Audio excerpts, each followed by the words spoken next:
तो last time अपन ने concentration वाला पार्ट पढ़ लिया था। Yes, yes, no. ठीक है, तो कंसंट्रेशन वाला पार्ट लास्ट टाइम फिनिश कर दिया था। जो भी गैंग के पार्टिकल्स थे उनको रिमूव कर दिया था। ना उसके बाद क्या करेंगे, जो भी तुम्हारे पास, लेट्स से अगर कोई सल्फाइड का ओर है या फिर कोई कार्बोनेट है, तो उसको सबसे पहले मुझे कन्वर्ट करना है ऑक्साइड के अंदर। ऑक्साइड में क्यों कन्वर्ट करना है? Because oxide are easier to reduce. उसको तुम इजीली रिड्यूस कर सकते हो। तो the concentrate ore must be suitable, एक मिनट।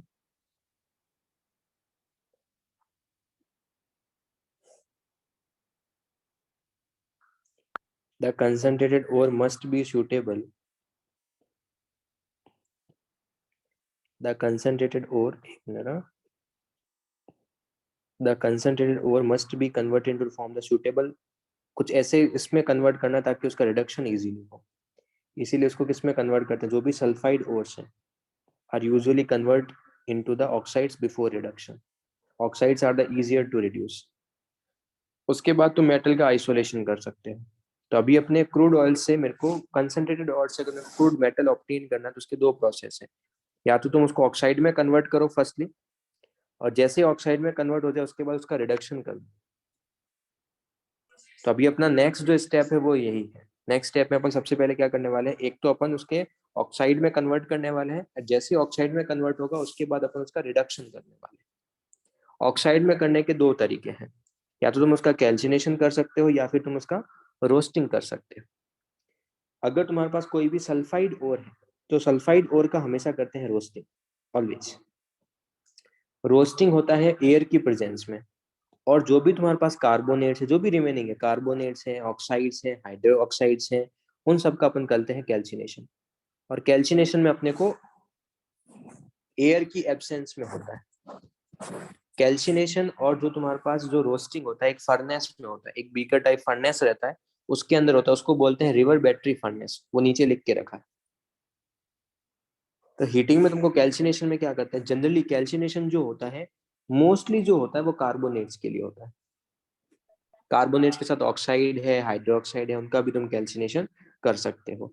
कैल्सिनेशन एक ऐसा प्रोसेस है जो एयर की एब्सेंस में होगा। To expel water from the hydrated oxides and carbon dioxide. अगर कोई भी वाटर है, कोई भी मॉइस्चर प्रेजेंट है, उसको तुम रिमूव कर सकते हो। या फिर अगर कोई भी कार्बोनेट है उसको तुम रिमूव कर सकते हो। तो लेट्स से तुम्हारे पास Al2O3.2H2O है। तो जैसे ही हीटअप करोगे तो वाटर बाहर निकल जाएगा। Fe2O3 है, हीटअप करोगे अगेन वाटर बाहर निकल जाएगा। तो मुझे एक चीज बताओ, अगर कैल्शियम कार्बोनेट है, कार्बोनेट की हीटिंग से क्या मिलता है? कार्बोनेट की हीटिंग से क्या, CaCO3 हीट करने पे क्या ऑब्टेन होगा?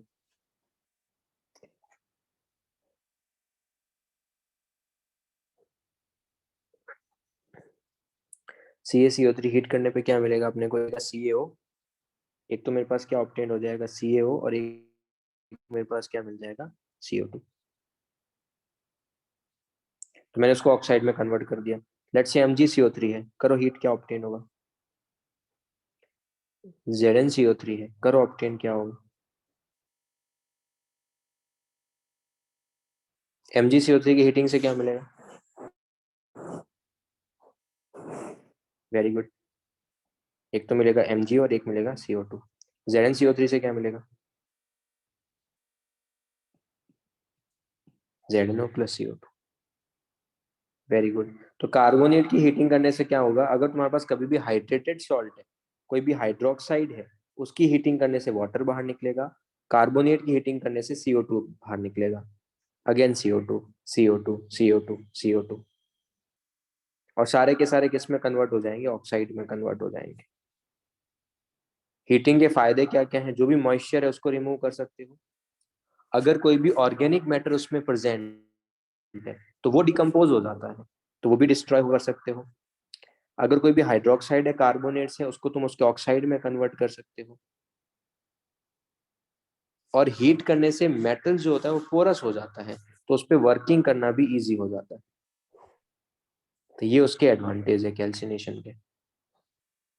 देख लो कुछ भी डाउट है तो याद क्या रखना है, कार्बोनेट है, अगर हाइड्रेटेड कार्बोनेट है, ऑक्साइड है या फिर हाइड्रोक्साइड्स है, उसका अपन करते हैं कैल्सिनेशन, और अगर सल्फाइड और है उसका अपन करते हैं रोस्टिंग। कैल्सिनेशन एयर की एब्सेंस में होता है और रोस्टिंग जो होता है एयर की प्रेजेंस में होता है। क्लियर ये वाला पार्ट?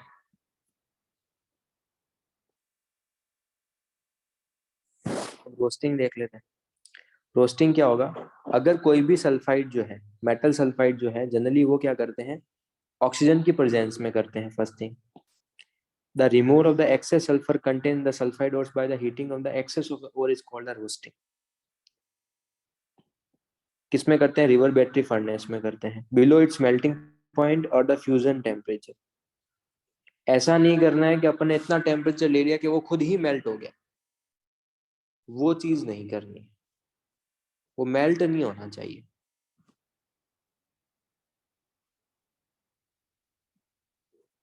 बहुत सिंपल सा मेथड है। अगर तुमने ZnS का रिएक्शन कभी भी करवाया तो ZnS में जिंक किसमें है, सल्फाइड -2 में, ऑक्सीजन 0 में है, तो हर बार तुम्हारे पास SO2 गैस मिलेगा। सल्फाइड जो है O2 के साथ रिएक्शन करके खुद ऑक्सीडाइज हो जाएगा, ऑक्सीजन को रिड्यूस कर देगा और जिंक ऑक्साइड ऑब्टेन हो जाएगा। एक और चीज सुनो, अगर तुमने कभी भी अगर रिएक्शन करवाया है ZnS का O2 के साथ रिएक्शन करवाया तो तुमको मिलेगा ZnSO4। ये किसमें -2 में है, ये किसमें 0 में है, ये किसमें चला जाएगा +6 में और -2 में। बट ये जो रिएक्शन होती है वो होती है लो टेम्परेचर।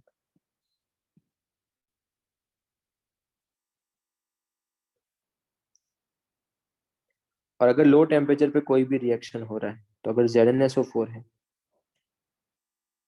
अगर तुमने टेम्परेचर हाई रख लिया है तो हाई टेम्परेचर पे ZnSO4 हो जाता है ब्रेक। क्या देगा बताओ, बता चुका हूँ ये मैं। सल्फेट की हीटिंग से क्या मिलेगा, ZnSO4 की हीटिंग से क्या ऑब्टेन होगा, काफी हाई टेम्परेचर रख के रखा है, लो टेम्परेचर नहीं है, हाई टेम्परेचर है। एक तो ZnO मिलेगा, वेरी गुड, एक तो ZnO मिलेगा, एक SO2 मिलेगा और एक O2 मिलेगा। यस,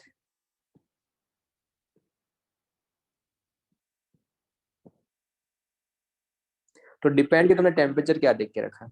अगर तुमने हाई टेम्परेचर लेके रखा है तो ये वाली रिएक्शन, दोनों रिएक्शन लिख के रखा है, तो ये वाला रिएक्शन किस पे है, ये हाई टेम्परेचर पे रिएक्शन, और ये वाला रिएक्शन किस पे है, ये लो टेम्परेचर पे रिएक्शन।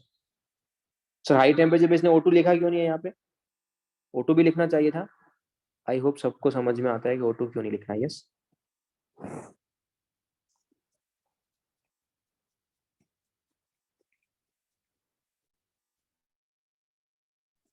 तो ये होगा तुम्हारा रोस्टिंग। वही सेम चीज सल्फाइड के अंदर भी करो। तो अगर सपोज या तो तुम ऑक्साइड बना दो, हाई टेम्परेचर है तो ऑक्साइड बनेगा, अगर हाई टेम्परेचर नहीं होगा तो उसका सल्फेट बनेगा। तो -2 सब में वही सेम रिएक्शन हो रहा है। ये -2, ये 0, ये जाएगा यहाँ से, ऑक्सीजन जाएगा तुम्हारे पास, सल्फर हमेशा +4 में, ऑक्सीजन -2 में। फिर से वही सेम चीज, यहाँ पर ये -2, 0, यहाँ पर ये +4 में, -2 में, -2, 0, +4, -2, सेम वही चीज, -2, -2, 0, +4।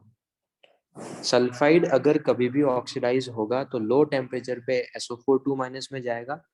तो मैं वो भी लिख सकता हूँ, अगर सल्फाइड है, अगर लो टेम्परेचर है तो लो टेम्परेचर पे वो सल्फेट बनाएगा, और अगर हाई टेम्परेचर है तो हाई टेम्परेचर पे वो SO2 बनेगा।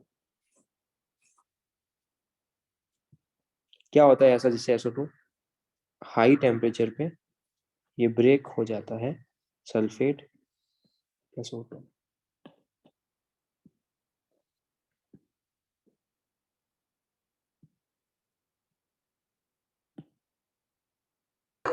यस, दोपहर में ब्रेक ले लो, शाम को जल्दी बैठो, थोड़ा रिवीजन ज्यादा। दोपहर में भी बैठूंगा, दोपहर में 1 घंटा बैठो, खाने के बाद आलस आता है, दोपहर में थोड़ा सा ब्रेक लोगे तो 3 बजे। चलो ये ठीक है। Yes no?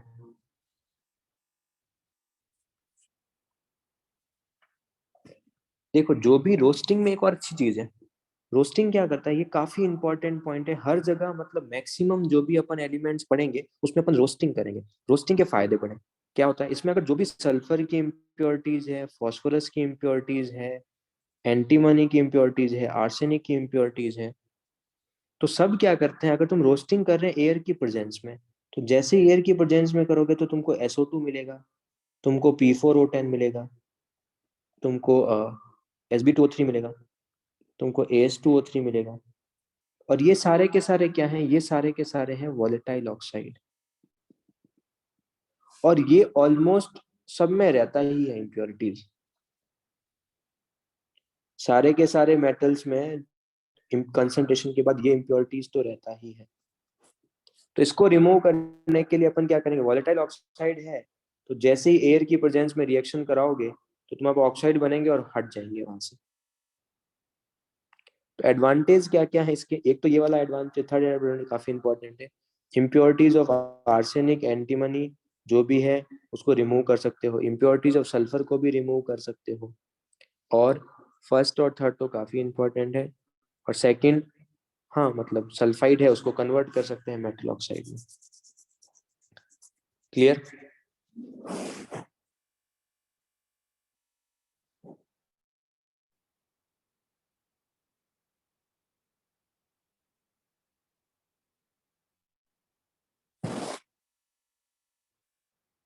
चलो,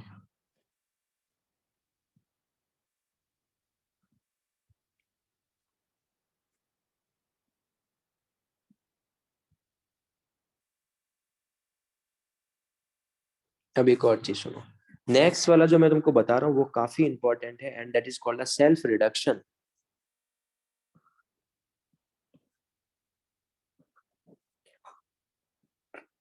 होता क्या है, ध्यान से सुनो, अगर तुम रोस्टिंग कर रहे हो वो मॉडरेट टेम्परेचर पे कर रहे हो तो कोई प्रॉब्लम नहीं है, some portion of the sulphide और लाइट्स गैलेना जिंक ब्लेंड उसके ऑक्साइड में कन्वर्ट हो जाएंगे। अगर टेम्परेचर और बहुत कम है तो जो कंसंट्रेशन जो है SO2 in the gases environmental is more, तो मुझे सल्फेट मिलेंगे। मैं फिर से रिपीट कर देता हूँ, एक तो या तो अगर सपोज तुम्हारे पास क्या मिलेगा, ऑक्साइड मिलेगा, और अगर टेम्परेचर और भी कम है तो तुम्हारे पास सल्फेट मिलेंगे। यस, कि हाई टेम्परेचर पे सल्फेट क्या हो जाएंगे, स्टेबल अनस्टेबल हो, वो डीकम्पोज हो जाएंगे। तो ये जो मिल रहा है किस पे मिल रहा है, ये मिल रहा है लो टेम्परेचर पे, और ये जो यहाँ पर ऑप्टेन जो हो रहा है वो किस पे हो रहा है, हाई टेम्परेचर, जो मैं अभी तुमको ऊपर एक्सप्लेन कर चुका हूँ। एक मिनट, हाँ,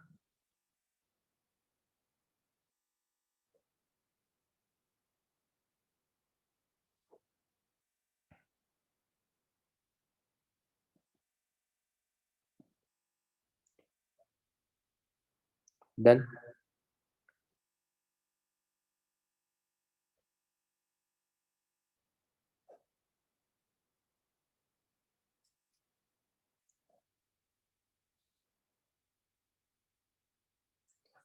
यस नो?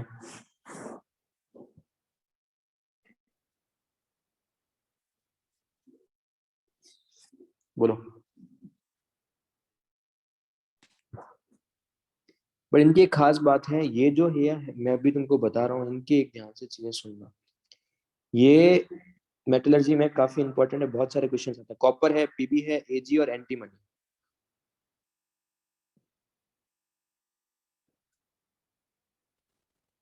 ये बहुत इंपॉर्टेंट चीज है। इनके अंदर क्या होता है, अगर सपोज तुम्हारे पास PB है तो PB क्या करता है, PB सबसे पहले O2 के साथ रिएक्शन करता है, मैं हाई टेम्परेचर पे करवा रहा हूँ, ठीक है,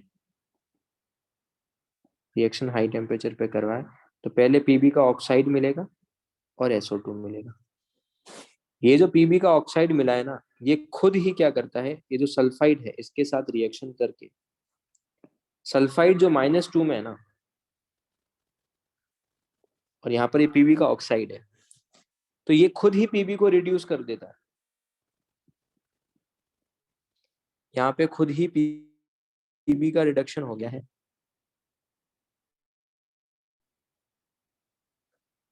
ठीक है, तो पीबी क्या हो रहा है तुम्हारे पास, पीबी को यहाँ पे अपने आप क्या हो जाएगा, रिडक्शन, इसको बोलते हैं सेल्फ रिडक्शन।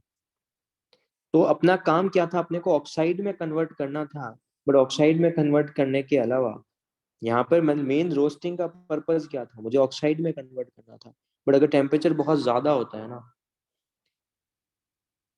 तुम्हारे पास डायरेक्टली तुमको मेटल ऑक्साइड्स की जगह मेटल मिल जाता है। तो वही पॉइंट यहाँ पर उसने लिख के रखा है, when heated strongly in the free supply of air or O2 are reduced directly to the metal rather than the metal oxides। तो तुमको डायरेक्टली क्या हो जाएगा, मेटल ऑक्साइड ऑब्टेन हो जाएगा, कॉपर के केस में भी, पीबी के केस में भी, और एचजी के केस में।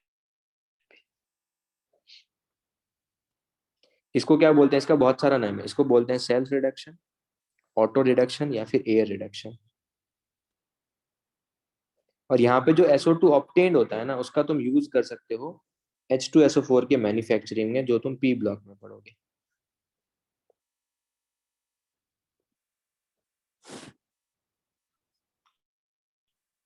तो पीबी का अपने आप क्या हो रहा है यहाँ पर, रिडक्शन।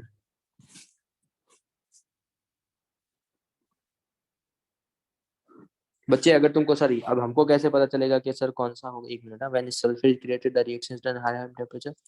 बच्चे हाई टेम्परेचर पे सल्फेट थोड़ी बनेगा, हाई टेम्परेचर पे तो सल्फेट ब्रेक हो जाएगा ना।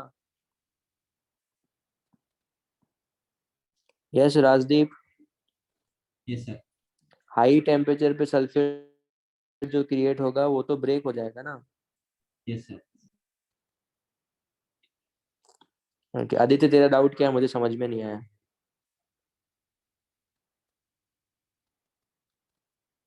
रिया, कब ए होगा कब बी होगा, अगर तुमको कभी भी कॉपर दिखे, पीबी दिखे, एचजी दिखे और एंटीमनी दिखे, ऑलवेज क्या करेंगे अपन, सेल्फ रिडक्शन ही करेंगे। सर ऑलवेज बट क्या होगा, सेल्फ रिडक्शन ही होगा। सर बट ऊपर वाले एक रिएक्शन में तो पीबीओ बन रहा है। हाँ, वो मैंने उतनी रिएक्शन लिखी है, वो फर्दर रिएक्ट कर लेता है। जब मैं पीबी की फाइनल रिएक्शन यही लिखूंगा, ओके सर। फाइनल रिएक्शन जब भी मैं पीबी का एक्सट्रैक्शन करूंगा ना, तो मैं फाइनल रिएक्शन हाई टेम्परेचर पे ही करवाने वाला हूँ। कॉपर थोड़ा सा डिफरेंट रिएक्शन शो करता है, लिखा है ना बच्चे, सेल्फ रिडक्शन नीचे फिर से आएगा वो, डोंट वरी। सेल्फ रिडक्शन वाली चीज फिर से नीचे आएगा जब मैं रिडक्शन वाला पार्ट पढ़ाऊंगा, तो नो नीड टू वरी। ठीक है, चलो। बट अपने को हमेशा रिएक्शन जो है, जो भी अपन रोस्टिंग करेंगे ना, तो रोस्टिंग में तुमको एक्सेप्ट कॉपर, कॉपर को छोड़ के जो भी है उनका सबका रिडक्शन हो जाएगा। कॉपर में क्यों नहीं होता है, इसका रीजन मैं कॉपर के एक्सट्रैक्शन में बताऊंगा। तो इसने वो चीज यहाँ पर लिख के रखी है, देखो यहाँ पे कॉपर का, मुझे कॉपर का ऑक्साइड नहीं मिल रहा, उसका सल्फाइड ही मिल रहा है। इसका रीजनिंग क्या है, we will discuss, don't worry. अभी अपना मेन पर्पज है उसको ऑक्साइड में कन्वर्ट करना, बट पीबी है, कॉपर है, एचजी है, कॉपर को छोड़ दो, कॉपर का भी मत सोचो, पीबी है, एचजी है और एसबी है, तो तुमको डायरेक्टली मेटल ऑब्टेन हो जाता है, उसको बोलते हैं सेल्फ रिडक्शन। करने गए थे ऑक्साइड में कन्वर्ट, मिल गया अपने को मेटल, तो और अच्छा है। सर तो कॉपर का ऊपर वाला रिएक्शन फॉलो करना है कि नीचे क्लियर, वाला? कॉपर का छोड़ दो, कॉपर का छोड़ दो। Okay sir.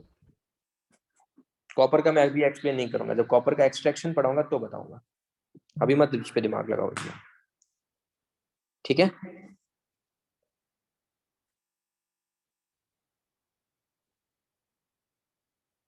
बोलो clear.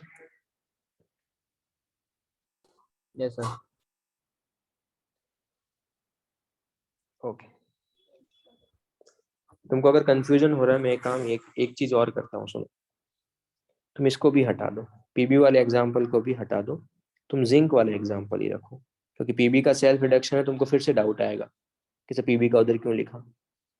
Start class very well explained. So written क्या हुआ, also.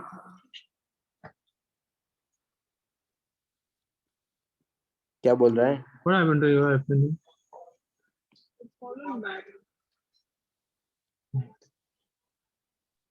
इसने अपना माइक ऑन रख के रखा है क्या? जो भी है, मेरे से थोड़ी बात कर रही है।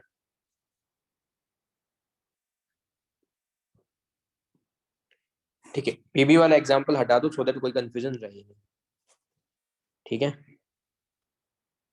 और कॉपर में रोस्टिंग के केस में, कॉपर के केस में क्या होता है, तुमको मिलना चाहिए था ऑक्साइड, बट कॉपर के केस में ऑक्साइड नहीं मिलती है, तुम्हारे पास क्या होगा, उसका सल्फाइड मिलेगा।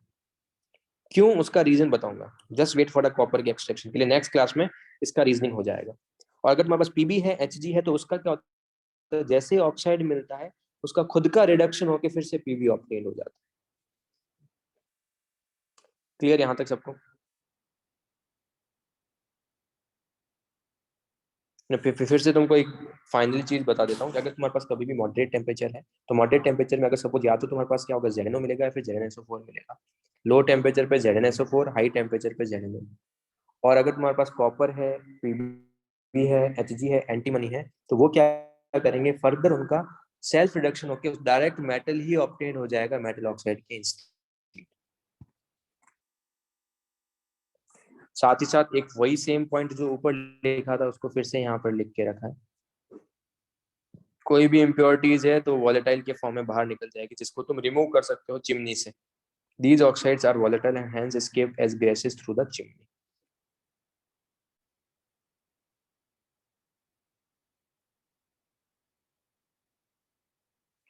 लास्ट पॉइंट, जब तुम्हारे पास अपन SnO2 पढ़ेंगे, टिन के एक्सट्रैक्शन पढ़ेंगे, तो SnO2 में तुम्हारे पास heated strongly in the free supply of air. ये ऑक्साइड है बट फिर भी अपन इसका रोस्टिंग कर रहे हैं। यहाँ पर ये क्या है, ऑक्साइड है, फिर भी अपन इसका क्या कर रहे हैं, रोस्टिंग कर रहे हैं। यहाँ पर सल्फाइड नहीं है टिन में। क्यों कर रहे हैं रोस्टिंग? क्योंकि यहाँ पर इम्प्योरिटीज है किसकी, CuS और FeS की। तो वो क्या होगा, CuSO4 FeSO4 में कन्वर्ट होगा, और कन्वर्ट होकर उसको तुम सेपरेट आउट कर सकते हो। काफी इंपॉर्टेंट पॉइंट बता रहा हूँ ये। Oxide but still, oxide but still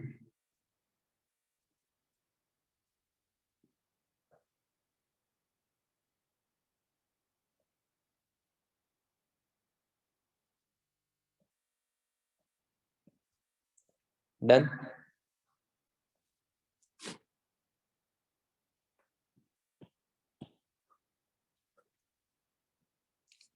both calcination and roasting are generally carried out in the river battery furnace. दोनों को रिवर बैटरी फर्नेस में करते हैं। रोस्टिंग को एयर की प्रेजेंस में करते हैं, तो जो भी होल्स रहेंगे रिवर बैटरी फर्नेस में, वो होल्स ओपन रहेंगे, और कैल्सिनेशन में वो होल्स जो होंगे वो क्लोज रहेंगे। होल्स के थ्रू ही क्या हो रहा है, एयर का सप्लाई हो रहा है। तो अगर तुम होल्स को क्लोज कर दोगे तो तुम्हारे पास एयर का सप्लाई नहीं होगा। कैल्सिनेशन रोस्टिंग यहीं पे खत्म है। यहाँ पर किसी को कुछ डाउट है तो बोलो।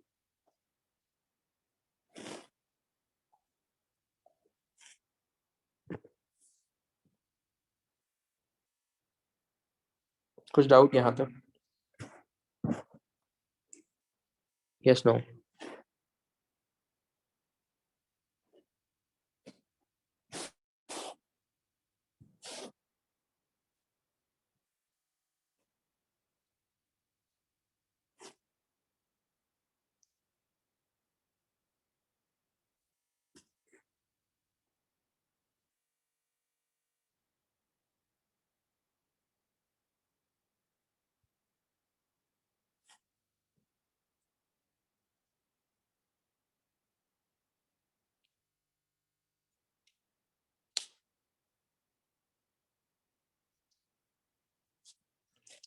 चलो नेक्स्ट हमारे पास है, अब तुमको करना है रिडक्शन। सबसे पहले क्या है, तुमको करना है इसके अंदर रिडक्शन।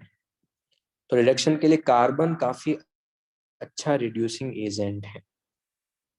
सबसे जो इम्पोर्टेंट है वो क्या है तुम्हारे पास, कार्बन। एक काम, रुको, इसको हटा दो।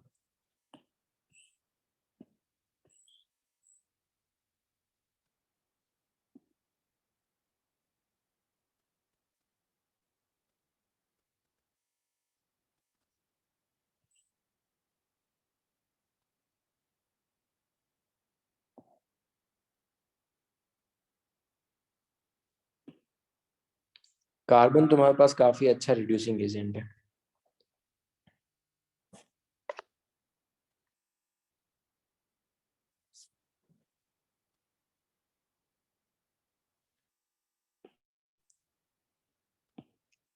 कार्बन कैन यूज, एक minute, carbon can be used to reduce a number of oxides and is wisely used. Maximum जो रिडक्शन होता है वो कार्बन के थ्रू ही करते हैं. डिसएडवांटेज क्या है? At high temperature is needed, मतलब हाई कार्बन से तुम किसी भी मेटल को रिड्यूस कर सकते हो. अगर कार्बन बहुत अच्छा रिड्यूसिंग एजेंट है, बट कुछ कुछ मेटल्स के लिए तुमको टेम्परेचर ज्यादा रिक्वायर्ड होगा, which is expensive, and the necessity is that the उसके लिए तुमको ब्लास्ट फर्नेस यूज करना पड़ेगा. अब कार्बन और CO स्टार्ट करने से पहले लेट्स डू द इलिंगम डायग्राम. वहां से तुमको समझ में आएगा why carbon is good reducing agent. ये डायग्राम सबको दिख रहा है?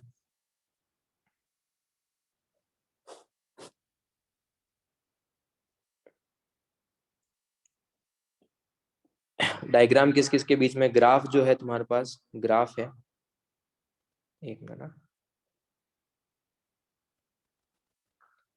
ग्राफ है तुम्हारे पास डेल्टा जी वर्सेस टेम्परेचर के बीच में.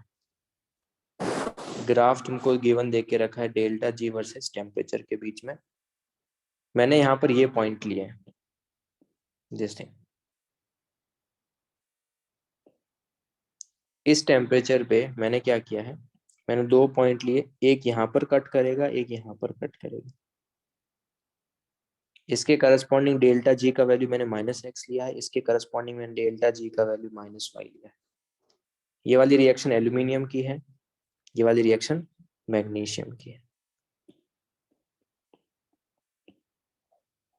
ठीक है. अब एक काम क्या कर रहा हूं मैं, एक मिनट,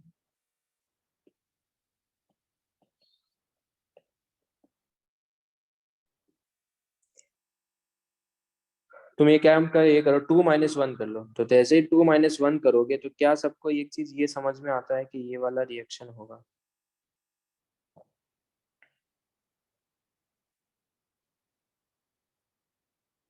यस नो?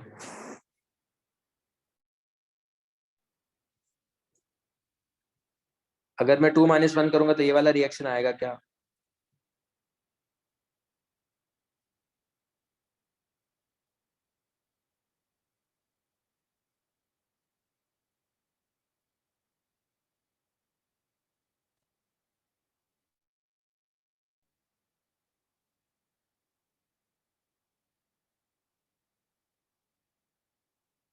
यार तुमको यार हर बार क्या बताना पड़ता है, रिप्लाई करो यार. बहुत इनएक्टिव से हो. नहीं समझ में आ रहा तो बताओ, समझ में आ रहा है तो रेस्पॉन्ड करो. यहाँ तक क्लियर है? अगर मैं 2 - 1 करूंगा तो ये वाला रिएक्शन मिलेगा, यस नो? ओके. तो अगर फर्स्ट वाले रिएक्शन का डेल्टा जी -1 है, सेकंड वाले रिएक्शन का -y है, तो क्या इस रिएक्शन का जो डेल्टा जी होगा क्या वो -y ऑफ -x हो जाएगा, यस नो? अगर मैं मैग्नीट्यूड वाइज बात करूं तो किसका वैल्यू ज्यादा है? मैग्नीट्यूड वाइज, मैग्नीट्यूड वाइज किसका वैल्यू ज्यादा है, y का या x का?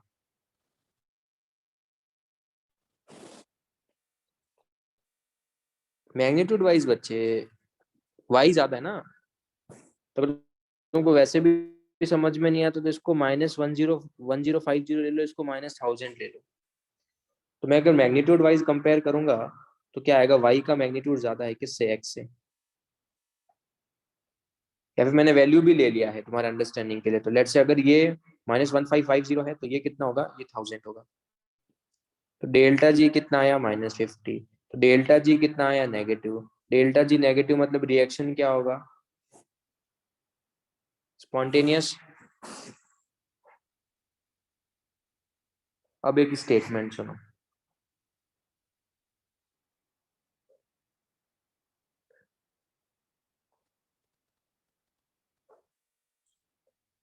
मैग्नीशियम क्या कर रहा है, मैग्नीशियम जो है वो एल्यूमिनियम ऑक्साइड को रिड्यूस कर रहा है.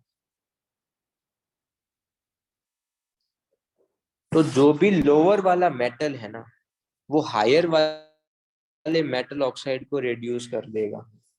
फिर से रिपीट कर रहा हूँ, जो भी लोअर वाला मेटल है वो हायर वाले को क्या कर देगा, हायर वाले के ऑक्साइड को रिड्यूस कर देगा। लोअर वाला मेटल हायर वाले मेटल ऑक्साइड को कर देगा रिड्यूस। ये बस यही फंडा है, लोअर वाला हायर वाले मेटल ऑक्साइड को कर देगा रिड्यूस। बट ये जो रिएक्शन है, ये जो ग्राफ है ना, इनमें है प्रॉब्लम्स। क्या क्या प्रॉब्लम है देखो, ये ग्राफ चेंज हो रहे हैं। अगर मैं पॉइंट ए के बाद बात करूं, पॉइंट ए के बाद ये है एल्यूमिनियम का ग्राफ और ये है मैग्नीशियम का ग्राफ। अब कौन किसको रिड्यूस करेगा? नाउ एल्यूमिनियम कैन रिड्यूस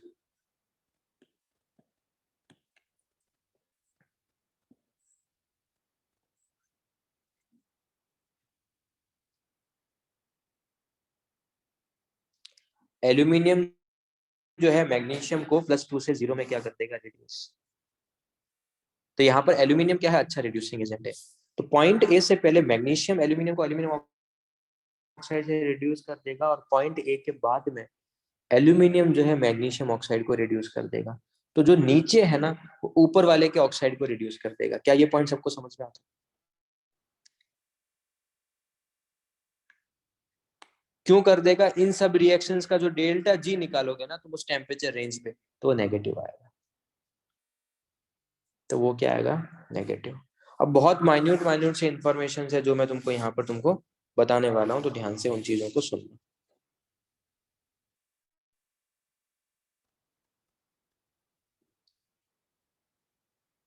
ठीक है, तो अगर मैं इस पॉइंट ए की ही बात कर रहा हूँ, तो अगर मैं इस पॉइंट ए की ही बात करूंगा, तो पॉइंट ए पे देखो,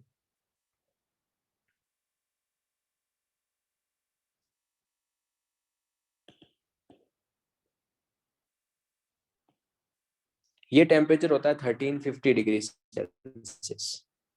ये जो टेम्परेचर है रफली कितना है? 1350 डिग्री सेल्सियस। तो 30 यूज कर रहा है 50 डिग्री सेल्सियस के बाद एल्यूमिनियम मैग्नीशियम ऑक्साइड को रिड्यूस कर रहा है। यस, तो ये पॉइंट यहाँ पे नीचे लिख के रखा है। बिफोर 1350 डिग्री सेल्सियस मैग्नीशियम क्या करेगा? एल्यूमिनियम को रिड्यूस करेगा और खुद ऑक्सीडाइज होगा, क्योंकि इसका डेल्टा जी नेगेटिव आएगा।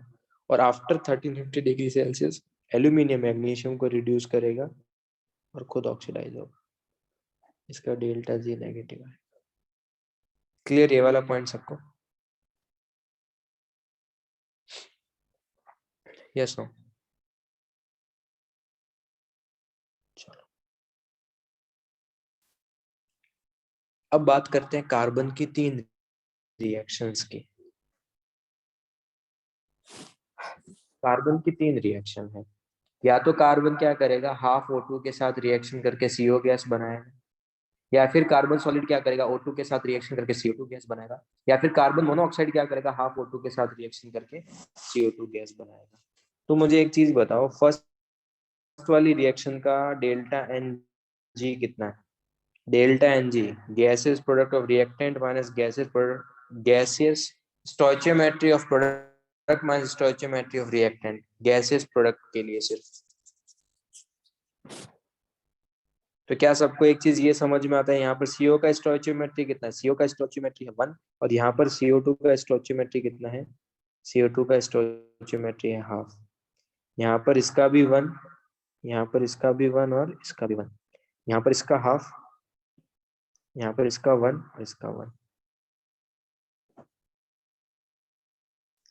तो फर्स्ट वाले में डेल्टा एन जी क्या आएगा? डेल्टा एन जी आएगा stoichiometry of product minus stoichiometry of reactant, वो आएगा हाफ। सेकंड वाले में वो आएगा 0, थर्ड वाले में वो आएगा minus half. Yes yes no?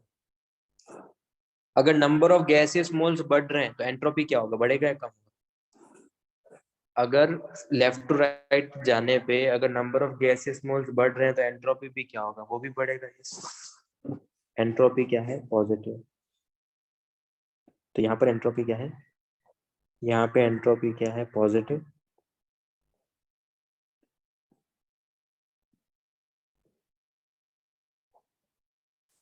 Greater than 0। यहाँ पर एंट्रोपी क्या है? 0। और यहाँ पर एंट्रोपी क्या है, negative. Number of gases moles अगर कम होंगे तो एंट्रोपी क्या होगा, नेगेटिव। यस।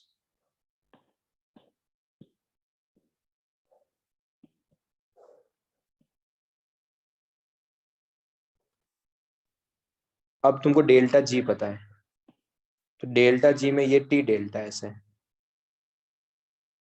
स्पॉन्टेनियस के ऊपर बात अभी अपन नहीं कर पाएंगे, डेल्टा एस से नहीं करेंगे बच्चे, अपन को डेल्टा जी देखना है ना, ठीक है।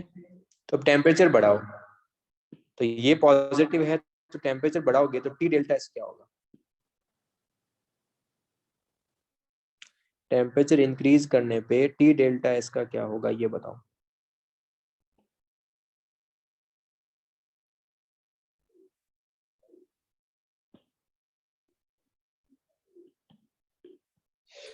टी डेल्टा एस क्या होगा, यहाँ पे इंक्रीज होगा, यहाँ पे कुछ भी नहीं होगा। या टी डेल्टा एस को ऐसे लिख सकते हो, वो भी पॉजिटिव होगा।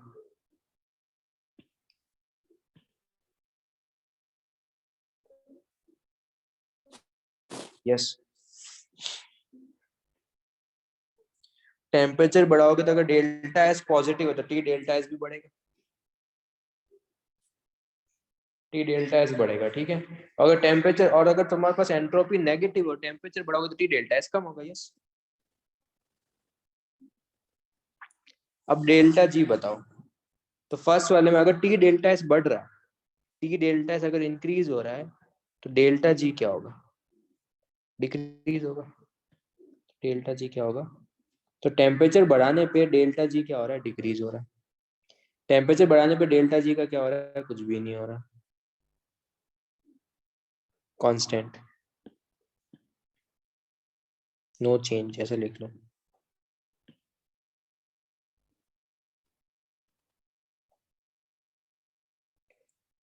और टेम्परेचर बढ़ाने पे टी डेल्टा एस कम हो रहा है, तो नेगेटिव वाली टर्म्स कम हो रही है, तो डेल्टा जी क्या होगा, बढ़ेगा।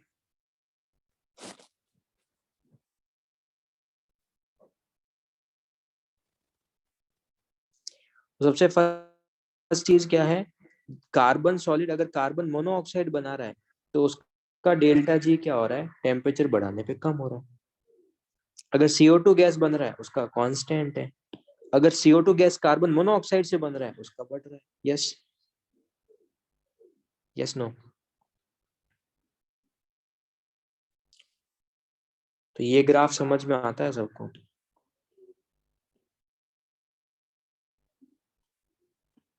कार्बन अगर CO गैस बना रहा है तो वो डेल्टा जी कम हो रहा है, CO2 बना रहा है तो कांस्टेंट है, और अगर कार्बन मोनोऑक्साइड से CO2 बन रहा है तो बढ़ रहा है। यस। तो एक कांस्टेंट है, एक बढ़ रहा है, एक कम हो रहा है, तो कहीं ना कहीं कट भी करेंगे। यस। वो जो कट करते हैं ना, वो यहाँ पे करते हैं।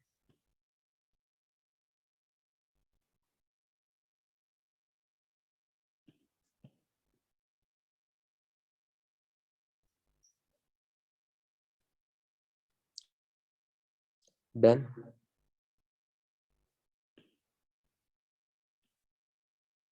अब ध्यान से एक और चीज सुनो, इलिंगम डायग्राम काफी फेवरेट है जेई का, तो उसको ध्यान से सुन लेंगे अपन।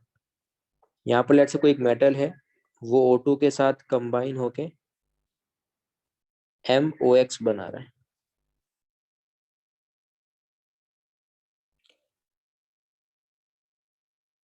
और अगर तुमने ये लिया, जैसे तुमने ये टेम्परेचर लिया, इस टेम्परेचर पे, इस टेम्परेचर पे बताओ ये वाली रिएक्शन क्या है, ये वाली रिएक्शन है CO, it will give CO2। और ऊपर वाला रिएक्शन क्या है, ऊपर वाला रिएक्शन है carbon, it will give CO। तो कौन अच्छा रिड्यूसिंग एजेंट है,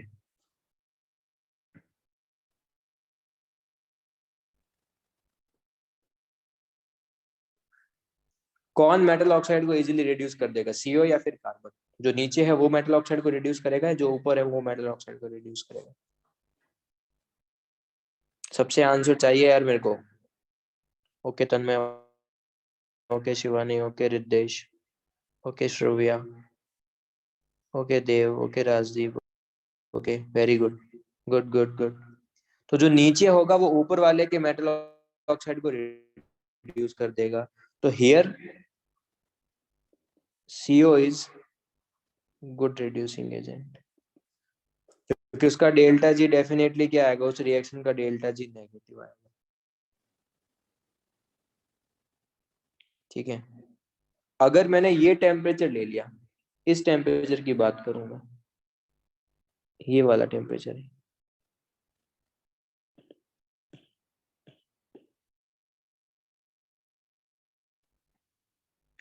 क्या इस टेम्परेचर पे मैं दोनों यूज कर सकता हूँ? क्योंकि दोनों नीचे हैं, मेटल ऑक्साइड की लाइन से दोनों क्या है, नीचे। तो here both C and CO can use as a reducing agent. Yes, CO भी यूज कर सकता हूँ, कार्बन भी यूज कर सकता हूँ, CO भी यूज कर सकता हूँ और कार्बन भी यूज कर सकता हूँ, दोनों यूज कर सकता हूँ। और कौन अच्छा होगा, किसका डेल्टा जी ज्यादा नेगेटिव आएगा? इसके आगे के टेम्परेचर, अभी तो डेल्टा जी दोनों का सेम है, पर जैसे जैसे मैं आगे जाऊंगा हायर टेम्परेचर, लेट्स से मैंने ये टेम्परेचर लिया, लेट्स से मैंने ये टेम्परेचर लिया, वहां पर भी दोनों का यूज कर सकते हो, इसका भी यूज कर सकते हो, इसका भी यूज कर सकते हो, इसका भी यूज कर सकते हो। ऐसे कार्बन का या CO का?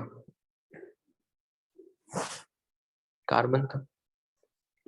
इसका मतलब अगर मैंने और भी ज्यादा टेम्परेचर लिया तो कार्बन वाले का ग्राफ क्या हो रहा है, नीचे आ रहा है, कार्बन का डेल्टा जी जो है वो कंटिन्यूसली डिक्रीज हो रहा है। तो इसका मतलब हायर टेम्परेचर पे कौन अच्छा रिड्यूसिंग एजेंट होगा, और लोअर टेम्परेचर पे कौन अच्छा रिड्यूसिंग एजेंट होगा? CO। लोअर टेम्परेचर पे कौन अच्छा रिड्यूसिंग एजेंट होगा? CO। तो यही डिफरेंस है, this is the difference only, कि कार्बन कब रिड्यूसिंग एजेंट की तरह एक्ट करेगा और CO कब रिड्यूसिंग एजेंट की तरह एक्ट करेगा। तो अगर तुम्हारा टेम्परेचर जो है कभी भी 983 केल्विन से पहले ले रहे हो, 983 केल्विन से पहले ले रहे हो, तो CO is a better reducing agent, और 983 केल्विन के बाद ले रहे हो तो carbon is a better reducing agent. Ellingham diagram JEE का बहुत फेवरेट है, बहुत बार इस पे क्वेश्चंस आते हैं। तो at higher temperature, at higher temperature carbon is better reducing agent, and at lower temperature carbon monoxide is better reducing. Yes,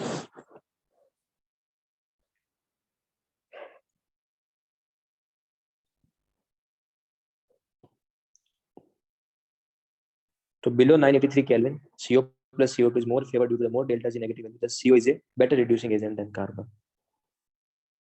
After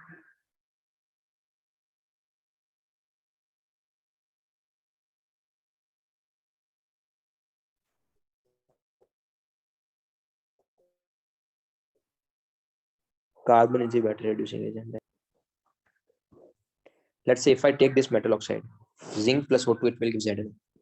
तो zinc solid plus O2 it will give ZnO। इसका delta Ng क्या आएगा, negative आएगा positive आएगा? इसका delta Ng क्या आएगा, negative आएगा पॉजिटिव आएगा?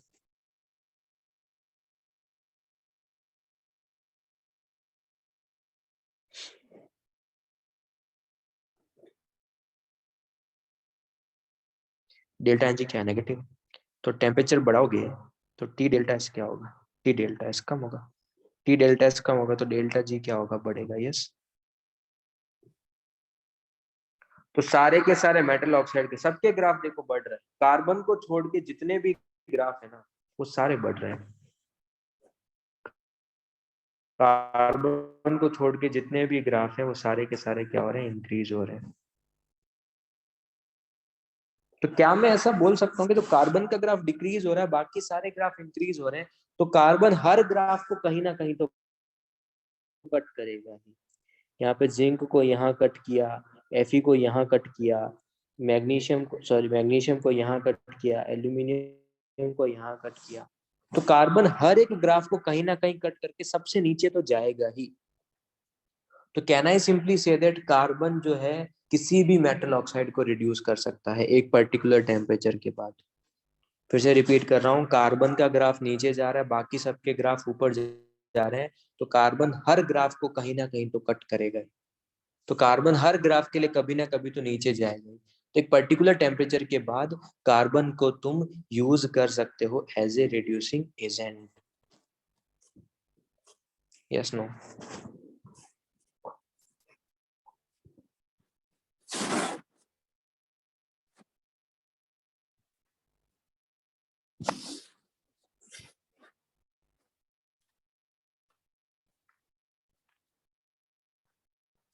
ठीक है, तो करते क्यों नहीं है? At higher temperature, carbon can reduce any of the oxides, but why we are not using carbon always? हमेशा कार्बन का यूज नहीं करते हैं, क्यों? बिकॉज वो इकोनॉमिकल नहीं है, एंड ऐसा भी पॉसिबल हो सकता है कि हाई टेम्परेचर पे क्या क्या प्रॉब्लम्स हैं इसके साथ। First thing, why we are not using carbon always, first thing economical नहीं है, और second thing at higher temperature पे मेटल तुम्हारे पास वेपोराइज हो सकता है, वो मुझे नहीं चाहिए। अगर वो वेपोराइज ही हो गया तो मेरा तो पर्पज ही फुलफिल नहीं हुआ ना, मुझे तो मेटल चाहिए मॉल्टन स्टेट।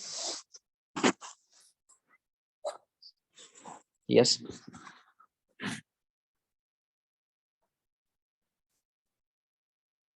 एंट्रोपी किसका ज्यादा होता है, लिक्विड का या सॉलिड का? लिक्विड का। तो एक्चुअल में ग्राफ का स्लोप चेंज हो रहा है, अगर तुम ध्यान से देखोगे तो सारे ग्राफ है ना एक पर्टिकुलर टेम्परेचर के बाद इनका स्लोप चेंज हो रहा है। एक्चुअल में क्या है, पहले मैग्नीशियम सॉलिड बन रहा है, तो अभी क्या हो रहा है, फिर मैग्नीशियम का लिक्विड फॉर्मेशन होगा,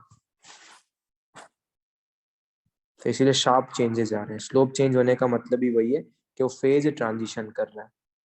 तो अगर मैं इस पॉइंट की बात करूं तो यहाँ पर क्या हो रहा होगा, फेज ट्रांजिशन, उसका फेज चेंज हो रहा होगा।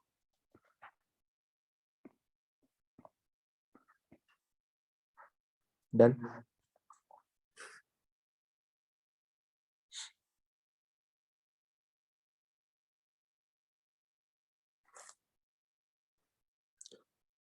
ये ग्राफ देखो जो मैंने ऊपर Hg और Ag2O के बना के रखे।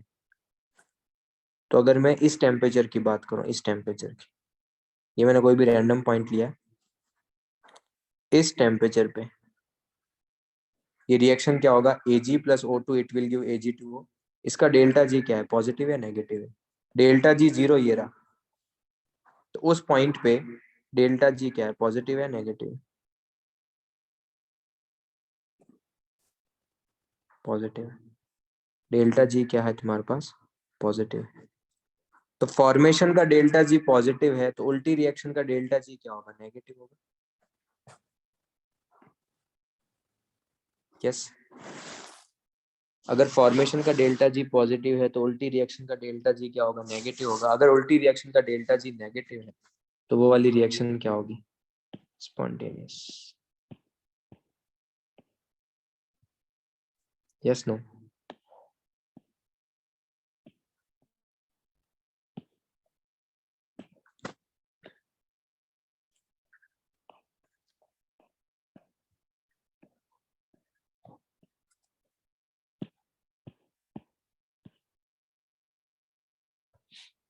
डन? इसीलिए मर्करी का ऑक्साइड और Ag का ऑक्साइड स्टेबल नहीं होता है नॉर्मल टेम्परेचर पे। तो तुमने देखा भी होगा, अगर तुम्हारा पी ब्लॉक हुआ होगा तो पी ब्लॉक में तुम्हारे पास ऑक्सीजन का जब प्रिपरेशन किया था तो वहां पे, तो अगर तुम्हारे पास मर्करी का ऑक्साइड है या फिर Ag का ऑक्साइड है, उन दोनों से मर्करी का ऑक्साइड स्टेबल नहीं होता, वो Hg दे देता है, Ag का ऑक्साइड ब्रेक होकर Ag दे देगा, और दोनों से O2 रिलीज हो जाएगा, दोनों से क्या हो जाएगा, O2 गैस रिलीज हो जाएगा। Clear?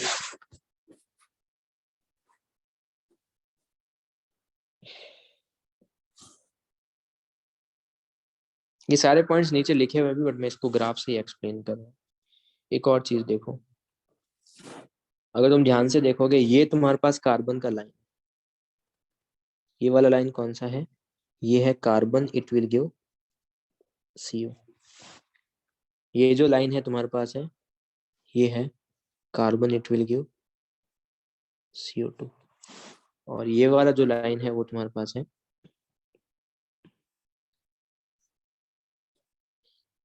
CO, it will give CO2। और ये वाला जो लाइन तुमको दिख रहा है, ये वाला लाइन है जिंक का। क्या इस टेम्परेचर से पहले, जो मैंने यहाँ पर टेम्परेचर मेंशन किया, ये वाला, क्या इस टेम्परेचर से पहले क्या जिंक को कोई रिड्यूस कर पाएगा? क्या इस टेम्परेचर से पहले जिंक को कोई रिड्यूस कर पाएगा? नहीं। इस टेम्परेचर के बाद पॉसिबल है। इस टेम्परेचर के बाद कौन कर पाएगा? क्या इस टेम्परेचर के बाद कार्बन उसको रिड्यूस कर पाएगा? यस।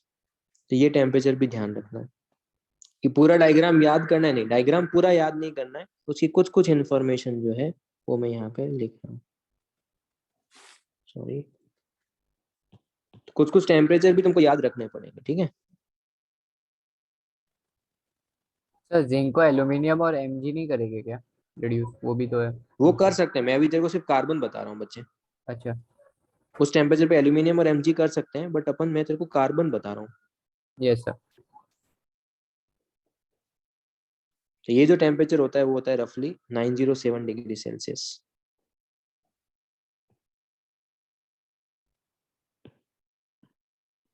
तो 907 डिग्री सेल्सियस से पहले जिंक को कोई भी रिड्यूस नहीं कर सकता है, तो ये पॉइंट भी लिखा है। बिफोर 910 डिग्री सेल्सियस से पहले कार्बन उसको रिड्यूस नहीं करेगा। उसके बाद क्या करेगा, कार्बन रिड्यूस कर देगा और जिंक किस में चला जाएगा, 0 में चला जाएगा। +2 में था, +2 से चला गया वो 0 में, और कार्बन खुद ऑक्सीडाइज हो जाएगा। अब बताओ कार्बन ऑक्सीडाइज होके क्या बनाएगा?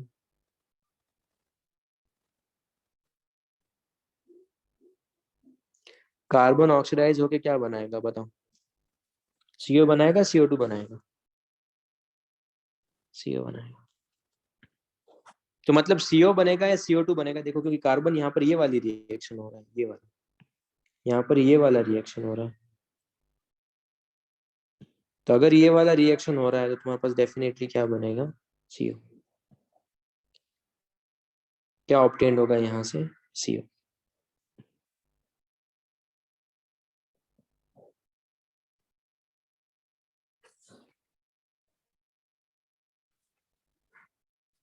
तो मतलब CO ऑब्टेन्ड होगा या फिर CO2 होगा, ये डिपेंड करेगा टेम्परेचर।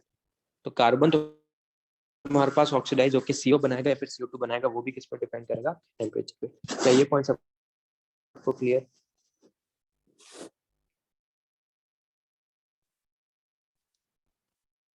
तो मैं इंपॉर्टेंट चीज फिर से बोल देता हूँ। एक तो क्या है, जो भी मेटल नीचे है अपने से ऊपर वाले ऑक्साइड को रिड्यूस कर सकता है, first thing. Second thing, HgO और Ag2O के लिए डेल्टा G किसी एक पर्टिकुलर टेम्परेचर के बाद पॉजिटिव होगा, तो तुम उसको इजीली क्या कर सकते हो, उसका डेल्टा G पॉजिटिव होने का मतलब मेटल ऑक्साइड स्टेबल नहीं है, वो ब्रेक होके फिर से Ag और O2 दे देगा, उसका O2 के प्रिपरेशन में यूज कर सकते हैं। लोअर टेम्परेचर पे CO अच्छा रिड्यूसिंग एजेंट है, हायर टेम्परेचर पे कार्बन अच्छा रिड्यूसिंग एजेंट है। कार्बन एक पर्टिकुलर टेम्परेचर के बाद सबको रिड्यूस कर सकता है, बट हमेशा कार्बन यूज क्यों नहीं करते हैं? बिकॉज अपने को कॉस्ट वाली चीज भी देखना है, इकोनॉमिकल भी होना चाहिए, और ये नहीं होना चाहिए कि जिस टेम्परेचर पे तुम उसका मेटल को रिड्यूस कर रहे हो, ऐसा भी पॉसिबल हो सकता है कि उस टेम्परेचर पे वेपोराइज हो जाए, वो भी मुझे नहीं चाहिए। नेक्स्ट, अगर मैं इस A पॉइंट की बात करूं, 1350 डिग्री सेल्सियस से पहले मैग्नीशियम एल्यूमिनियम के ऑक्साइड को रिड्यूस कर सकता है, बट इसके बाद में एल्यूमिनियम मैग्नीशियम ऑक्साइड को रिड्यूस कर सकता है। नेक्स्ट, 907 डिग्री सेल्सियस से पहले जिंक को ना कार्बन और ना ही कार्बन मोनोऑक्साइड रिड्यूस कर पाएगा, बट अगर इससे मैं आगे जाऊंगा तो कार्बन डेफिनेटली उसको रिड्यूस कर देगा। Clear?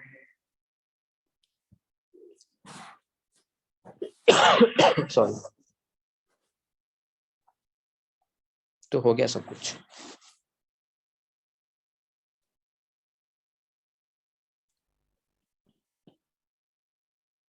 The free energy all follow straight line unless the material vapors or vaporize.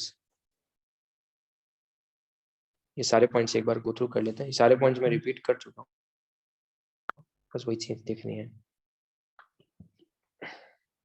When the temperature is raised, a point will be raised where the graph crosses the delta G is equals to 0 line. Below this temperature, free energy formation of the oxide is negative, so the oxide is stable. Above this temperature, the free of formation of the oxide is positive and the oxide become unstable and should decompose into metal and the dioxygen. क्योंकि reversible reaction spontaneous हो जाएगा। Any metal will reduce the oxide of the other metal which is lie above it in the Englingham diagram because the free energy will become more negative.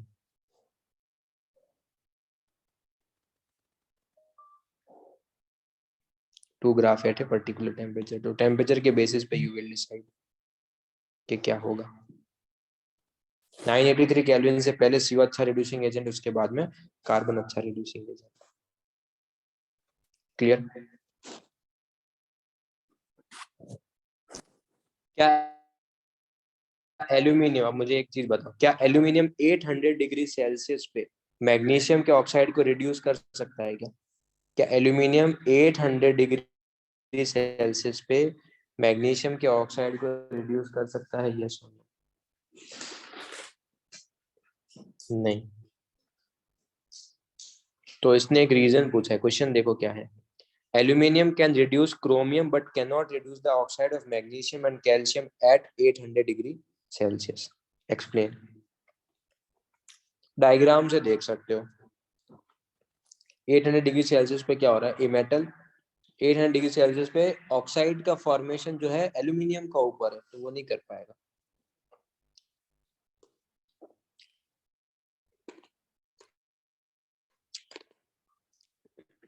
उन्होंने definitely calcium और magnesium calcium और chromium का graph देके नहीं रखा है, but तुमको समझ में आना चाहिए कि क्यों नहीं कर पा रहा होगा। क्योंकि कैल्शियम का ऑक्साइड डेफिनेटली क्या होगा, कैल्शियम मैग्नीशियम का जो ऑक्साइड का फॉर्मेशन होगा डेफिनेटली क्या होगा, नीचे होगा, इसीलिए नहीं कर पा रहा है। क्रोमियम का ऊपर होगा, इसीलिए कर पा रहा। डन।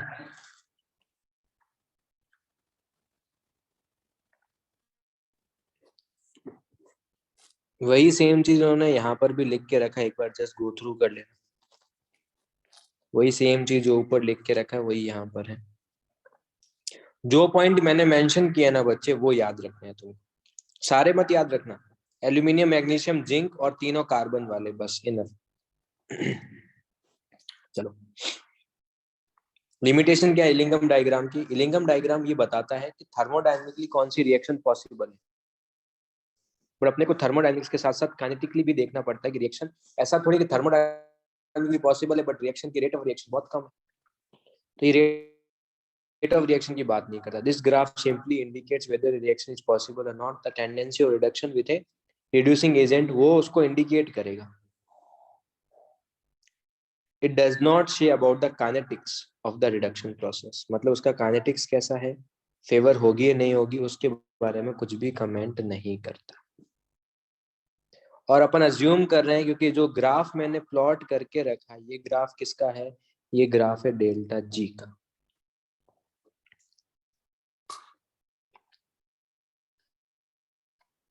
ये ग्राफ किसका है? ये ग्राफ है डेल्टा जी का, जी नॉट का, सॉरी। तो डेल्टा जी नॉट का ग्राफ है, इसका मतलब मैं अज्यूम कर रहा हूं कि डेल्टा जी कितना है? 0।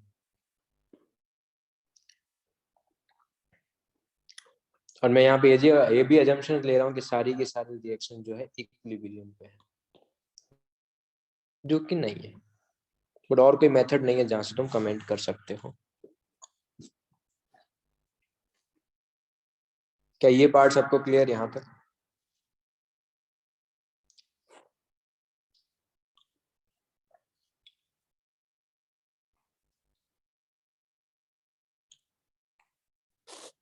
चलो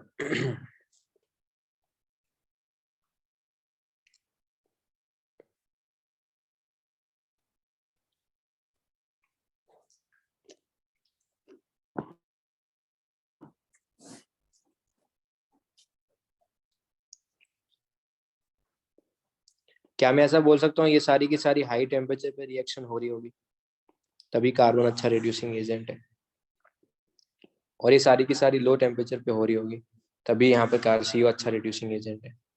ऐसा भी पॉसिबल हो सकता है कि उसको कार्बन भी रिड्यूस कर दे और उसको CO भी रिड्यूस कर दे।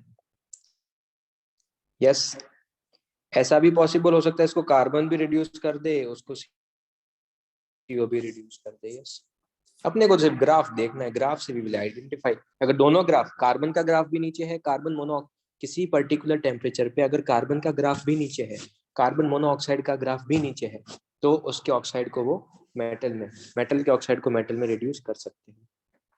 यस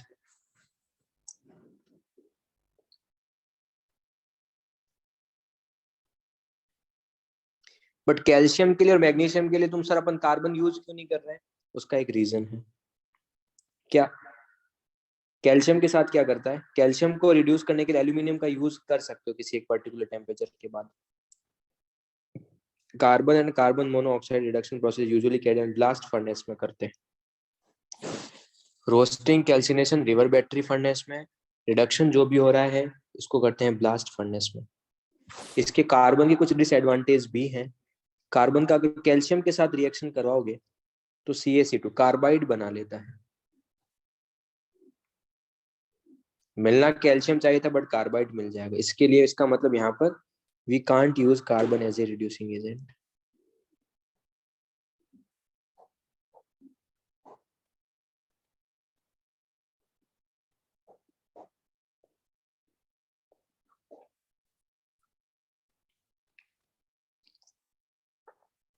और मैग्नीशियम के साथ ये रिडक्शन करके इक्विलिब्रियम की रिएक्शन शो करता है। तो हीट करने पे तो ये बनाएगा, बट जैसे ही कूल करोगे फिर से मैग्नीशियम ऑक्साइड मिल जाएगा। हीटिंग पे तो रिएक्शन हो जाएगा, बट जैसे ही कूल डाउन करोगे तो फिर से प्रोडक्ट मिल जाएगा। तो यहाँ पे तुम कार्बन यूज नहीं कर सकते हो कैल्शियम और मैग्नीशियम के केस में। यस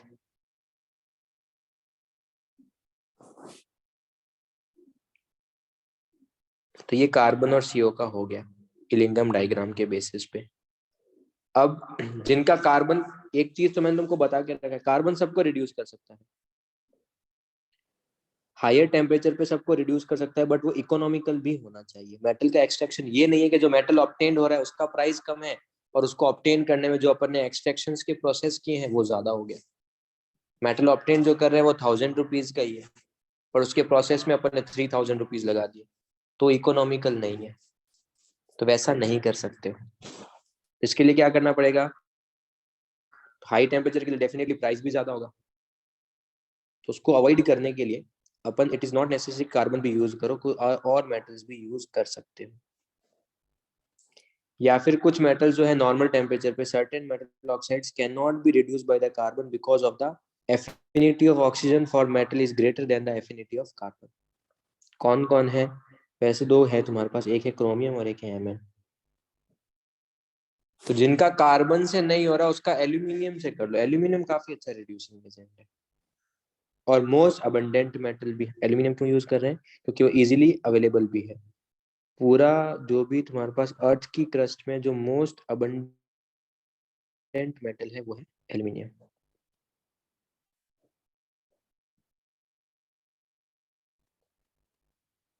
रिडक्शन वाली रिएक्शन सेम है, एल्यूमिनियम है Fe+3 में है, इसको रिड्यूस करेगा खुद ऑक्सीडाइज होगा।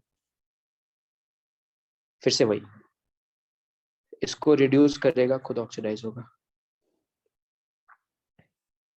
नेक्स्ट भी सेम। डन।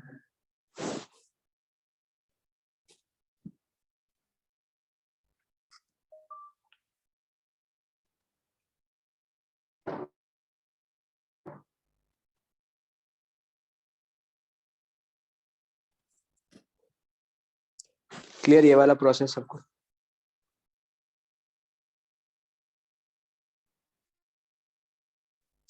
दो प्रोसेस का नाम नेक्स्ट तुम्हारे पास है मैग्नीशियम का। मैग्नीशियम और सोडियम के बेसिस पे, मैग्नीशियम और सोडियम भी रिएक्टिव मेटल्स है, उन मेटल्स की टेंडेंसी हमेशा ऑक्सीडाइज होने की है। तो टाइटेनियम या फिर जिरकोनियम भी देख सकते हो, ZrCl4 है। उसके लिए क्रोल प्रोसेस यूज करते हैं, नाम इंपॉर्टेंट है। कोल प्रोसेस में मैग्नीशियम रिड्यूसिंग एजेंट है और EMI प्रोसेस में सोडियम रिड्यूसिंग एजेंट है। तो टाइटेनियम प्लस, इसका यूज किस में करते हैं, टाइटेनियम के रिडक्शन में करते हैं। तो +4 से कहाँ जाएगा, 0 में जाएगा, ये ऑक्सीडाइज हो जाएगा।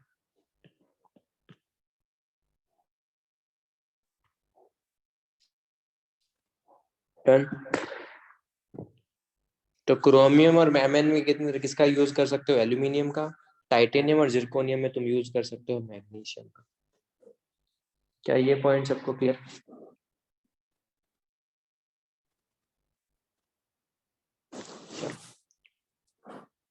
आई होप मैं सेल्फ रिडक्शन तुमको बता चुका हूँ। यस, सबसे ज्यादा इम्पोर्टेंट है, इस पे भी बहुत सारे क्वेश्चंस आते हैं।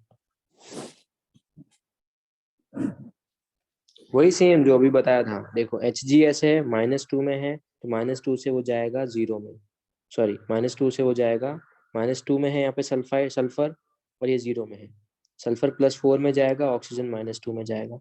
जैसे ही HgO बना, वो फर्दर HgS के साथ कंबाइन होके खुद का सेल्फ रिडक्शन कर लेगा।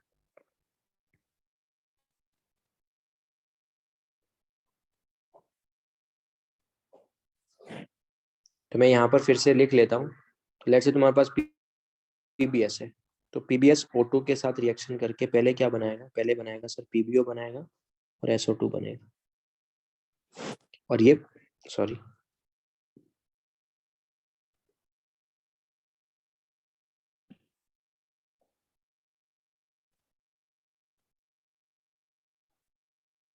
मैं इधर नीचे रिएक्शन लिख लेता हूँ सेल्फ रिडक्शन वाले, ठीक है।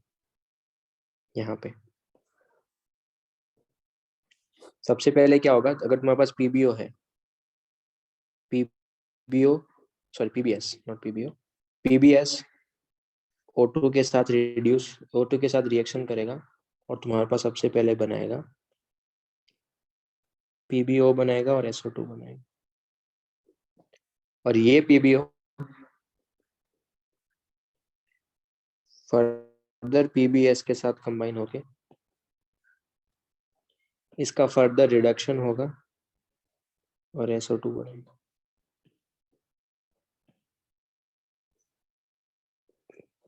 बट ये वाली रिएक्शन कहाँ पर होगी, ये वाली रिएक्शन होगी हाई टेम्परेचर पे। अगर हाई टेम्परेचर पे रिएक्शन नहीं हुआ, लो टेम्परेचर पे रिएक्शन हुआ, तो हो सकता है तुमको एग्जाम में ये वाली रिएक्शन भी देके रखी हो। अगर लो टेम्परेचर में PBS पहले O2 के साथ रिएक्शन करेगा तो क्या बनेगा बताओ। लो टेम्परेचर पे रिएक्शन होगा तो क्या ये बनेगा PbSO4। Yes Riddhesh, very good. और ये PbSO4 क्या करेगा, ये PbSO4 जो है वो PBS के साथ कंबाइन होके फर्दर क्या देगा, Pb+SO2। Okay Devika, good. तो डिपेंड कर रहा है कि अगर एग्जाम में तुमको सेल्फ रिडक्शन की दोनों रिएक्शन में से कुछ भी देके रखा हो तो दोनों सही है। दोनों रिएक्शन क्या है तुम्हारे पास, सही, दोनों सही है तुम्हारे पास। तो ये सेल्फ रिडक्शन की रिएक्शंस यहाँ पर है। मतलब कार्बन से रिडक्शन नहीं होगी, खुद से ही खुद का रिडक्शन हो गया, किसी और की नीड ही नहीं थी। तो यही रिएक्शन यहाँ पर उसने लिख के रखा है। देखो पीबी का रिएक्शन भी लिख के रखा है, extraction of PB by heating sulphide can also be represented as, उसको ऐसे भी लिखा है सल्फेट के फॉर्म। जिनका कार्बन से नहीं हो रहा था उसका एल्यूमिनियम और मैग्नीशियम से कर लिया, जिनका कार्बन से नहीं हो रहा था उसका एल्यूमिनियम और मैग्नीशियम से कर लिया। बट और मैग्नीशियम का किससे किया, मैग्नीशियम का एक टेम्परेचर के बाद एल्यूमिनियम से कर लिया था। यस, फिर से रिपीट कर रहा हूँ, मैग्नीशियम का एक टेम्परेचर के बाद एल्यूमिनियम से कर लिया था। अब एल्यूमिनियम का करना है तो या तो तुम लो टेम्परेचर पे मैग्नीशियम का यूज कर सकते हो या फिर क्या कर सकते हैं, उसका इलेक्ट्रोलाइसिस कर लो। यार मैं अगर इलेक्ट्रोलाइटिक रिडक्शन तो सबका कर सकता हूँ ना, मैं इलेक्ट्रोलाइटिक रिडक्शन तो सबका पॉसिबल होगा, ये सुनो। कैथोड पे रिडक्शन करवा दूंगा उसका, यस। तो सबके लिए क्यों यूज नहीं करते हैं अपन electrolytic? Cost is one thing जो अपने को ध्यान में रखना है। तो electrolytic reduction, it is the most powerful method for the reduction and gives a very pure product. अगर तुमको कभी भी बहुत हाईली प्योर प्रोडक्ट चाहिए ना, तो उसका इलेक्ट्रोलाइटिक रिडक्शन कर लो। किसके लिए यूज कर सकते हैं? जो भी कार्बन से नहीं हो रहे, एल्यूमिनियम से भी नहीं हो रहा, तो एल्यूमिनियम खुद का अगर मुझे करना है, जिनका भी कार्बन से नहीं हो रहा तो उसका एल्यूमिनियम और मैग्नीशियम से कर दिया। तो अगर एल्यूमिनियम और मैग्नीशियम का करना है तो तुम इसके लिए इलेक्ट्रोलाइटिक भी यूज कर सकते हो, बहुत ज्यादा हाईली प्योर तुमको मिलेगा एल्यूमिनियम। कभी भी तुमको प्योर मेटल चाहिए, अच्छा तुम्हारे पास प्योरिटी वाला, तुम्हारे पास रिडक्शन के बाद तुमको प्योर मेटल चाहिए, तो उसके लिए you can use electrolytic reduction. क्या होगा रिएक्शन? कैथोड पे ये वाला रिएक्शन हो जाएगा। कैथोड पे क्या होता है? रिडक्शन होता है। कैथोड पे ये रिएक्शन कर दो। तो जो भी तुम्हारे पास मेटल होगा, मेटल इलेक्ट्रॉन्स को गेन करेगा और मेटल के अंदर जाके डिपॉजिट हो जाएगा, खत्म।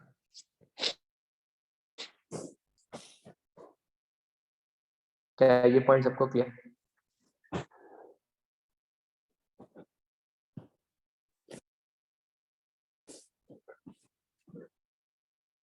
कभी कभी तुम हाइड्रोजन का भी as a reducing agent use कर सकते हो, ठीक है। उतना यूज नहीं होता है, बट स्टिल अगर मॉलिब्डेनम है +6 में, जर्मेनियम है +4 में, कोबाल्ट है 8/3 +6 में, तो हाइड्रोजन इन सबको रिड्यूस कर देगा और खुद +1 में ऑक्सीडाइज हो जाएगा। But generally hydrogen upon avoid करते हैं, क्योंकि हाइड्रोजन क्या करता है, जैसे ही वो फिर से this method is not widely used because many metals react with H2 at a elevated temperature, hydrides बना लेते हैं। तो जनरली क्या करते हैं, आयनिक हाइड्राइड्स बना लेते हैं, आयनिक या फिर कोवलेंट हाइड्राइड्स। तो उसके लिए जनरली अवॉइड ही करते हैं। पर अगर एग्जाम में पूछ ले तो हाइड्रोजन का रिड्यूसिंग एजेंट के फॉर्म में यूज कर सकते हो, हाँ यूज तो कर सकते हो, उसमें कोई प्रॉब्लम नहीं। बोलो। तो ये रोस्टिंग और कैल्सिनेशन से उसका मैंने रोस्टिंग और कैल्सिनेशन से कन्वर्ट भी कर दिया ऑक्साइड में कन्वर्ट करने के बाद मैंने या तो कार्बन से या फिर कार्बन मोनोऑक्साइड से रिड्यूस कर सकता हूँ with the help of lingam diagram, या फिर मैं उसका इलेक्ट्रोलाइटिक रिडक्शन कर सकता हूँ, या फिर मैं एल्यूमिनियम और मैग्नीशियम यूज कर सकता हूँ एज ए रिड्यूसिंग एजेंट, या फिर कुछ मेटल्स ऐसे होंगे जिनका सेल्फ रिडक्शन भी पॉसिबल है। कौन है? कॉपर है, पीबी है, Hg है एंड एंटीमनी है, जिनका सेल्फ रिडक्शन हो जाता है। तो लास्ट क्लास में पढ़ा था अपन ने क्रशिंग, कंसंट्रेशन। आज अपन ने फिनिश किया है तुम्हारे पास कैल्सिनेशन, रोस्टिंग एंड साथ ही साथ रिडक्शन। अब एक और प्रोसेस बचा है, दैट इज द प्योरिफिकेशन। तो प्योरिफिकेशन मतलब तुमको मेटल तो मिल गया, रिडक्शन के बाद मेटल मिल गया, बट मेटल में अभी भी कुछ इम्प्योरिटीज हैं, तो उसको रिमूव करने के लिए अपने को क्या क्या करना पड़ेगा।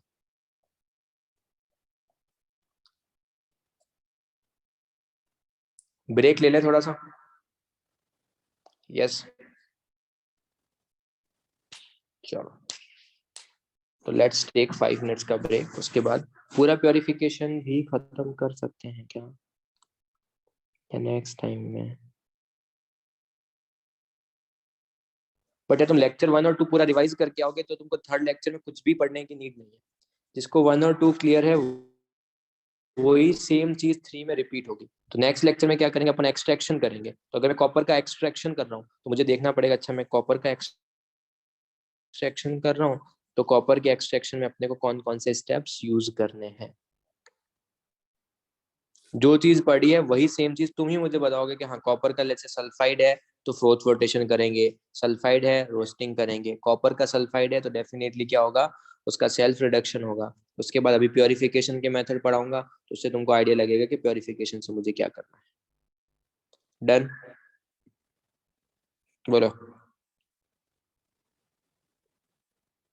तो here we will take 5 minutes का ब्रेक और देन उसके बाद अपन देखते हैं, पूरा हुआ तो पूरा करेंगे, नहीं तो थोड़ा सा पार्ट कर लेंगे, बाकी नेक्स्ट क्लास में कर लेंगे।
करें, स्टार्ट करें क्या?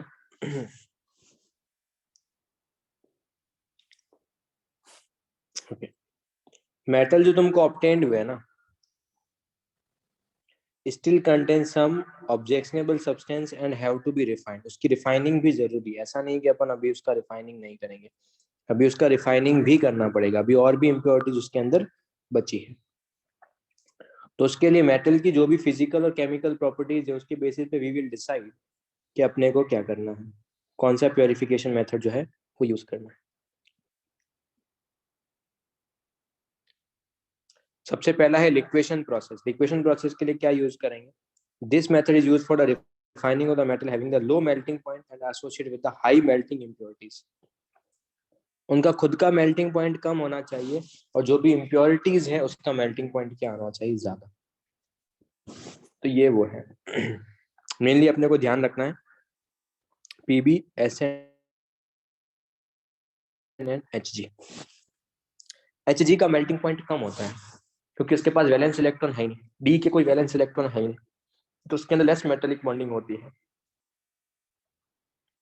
तो लेस मेटेलिक बॉन्डिंग होगी तो मेल्टिंग पॉइंट भी कम होगा।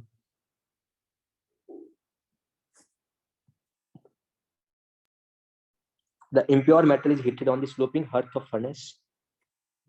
The pure metal flows down, leaving behind the non-fusible metal on the hearth. मतलब ये डायग्राम देखोगे तो डायग्राम से क्लियर हो जाएगा। तुमने यहाँ से लेट से इम्प्योर प्रिंट डाला, तो यहाँ पर तुम्हारे पास क्या है,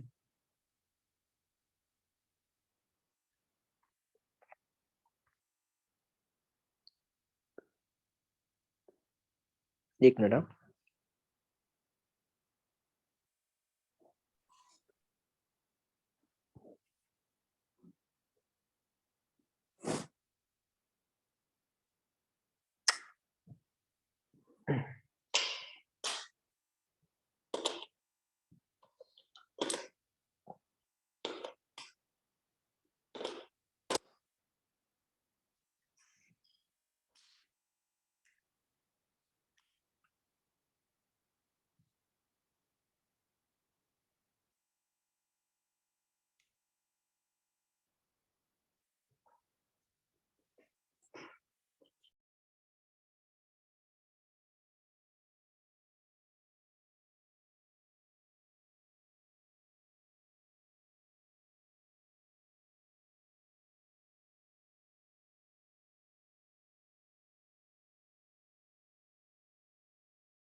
लिक्वेशन में क्या हो रहा है तुम्हारे पास, किस किस का यूज करेंगे?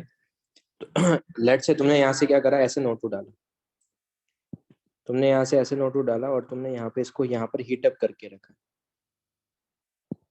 और यहाँ पर तुम्हारे पास और आएगा जिसका मेटल का इम्प्योर, मेटल का क्या है, मेल्टिंग पॉइंट कम है, तो वो यहाँ से मेल्ट हो गया, तुमको यहाँ पे टिन मिल जाएगा। एक कास्ट आयरन का वेटल वेसल होगा, उसके अंदर अपने पास क्या हो जाएगा, उसके अंदर तुमको प्योर मेटल टिन का मिल जाएगा, और यहाँ पर तुम्हारे पास इम्प्योरिटीज प्रेजेंट रहेगी।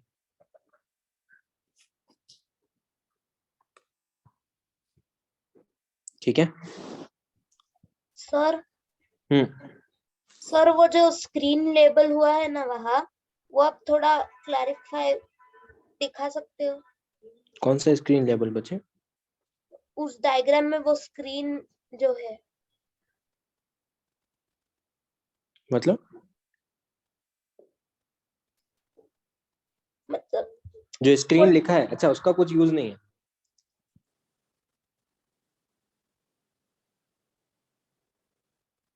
उस स्क्रीन का कुछ भी यूज नहीं है, तुम यहाँ पे इसको छोड़ो, जो लेबलिंग किया है छोड़ो उसको, ठीक है।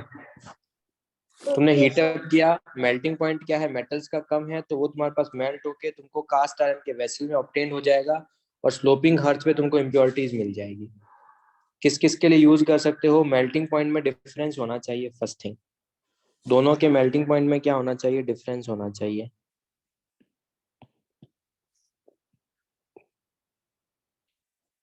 First thing.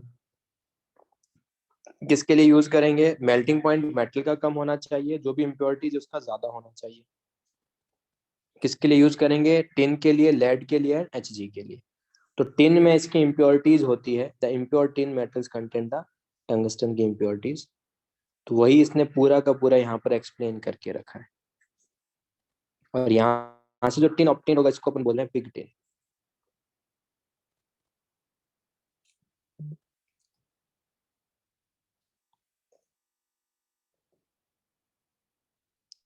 फिर तुम्हारे पास है फ्रैक्शनल डिस्टिलेशन। क्या तुमने लोगों ने सॉल्यूशन एंड कॉलिगेटिव प्रॉपर्टी पढ़ लिया?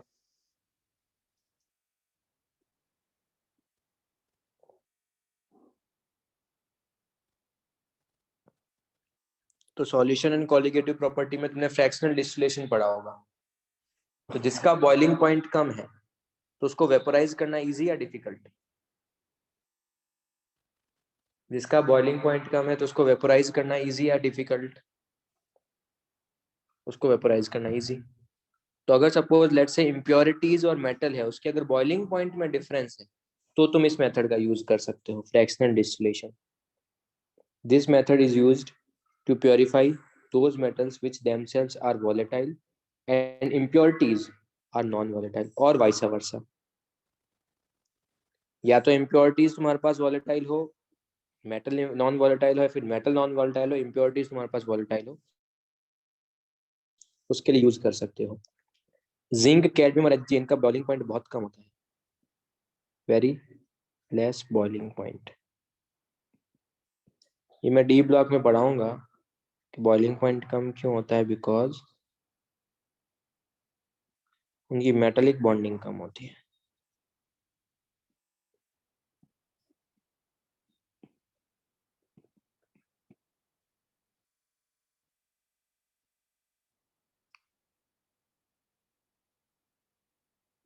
तो ये फिजिकल मेथड है, मतलब कि फिजिकल प्रॉपर्टी। फर्स्ट वाला यूज कब कर रहे हैं? जब तुम्हारे पास फर्स्ट वाले में तुम्हारे पास क्या, that is the liquation process, जहाँ पे मेल्टिंग पॉइंट में डिफरेंस होना चाहिए। मेटल और इम्प्योरिटीज की मेल्टिंग पॉइंट में डिफरेंस, लिक्वेशन। मेटल और इम्प्योरिटीज के बॉइलिंग पॉइंट में डिफरेंस, फ्रैक्शनल डिस्टिलेशन। और थर्ड तुम्हारे पास है जोन रिफाइनिंग, जिसको तुम बोल सकते हो फ्रैक्शनल क्रिस्टलाइजेशन। एक मिनट रुकना आप।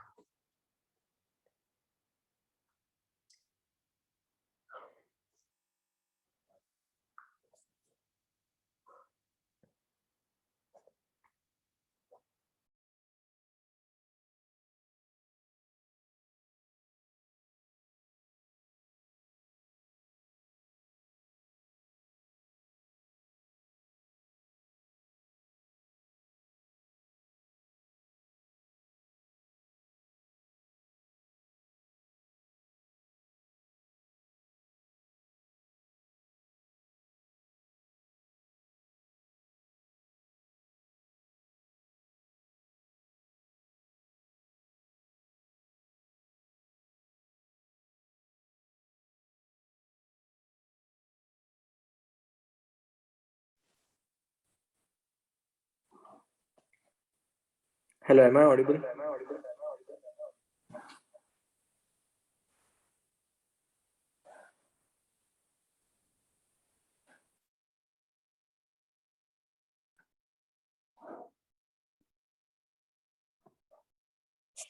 अब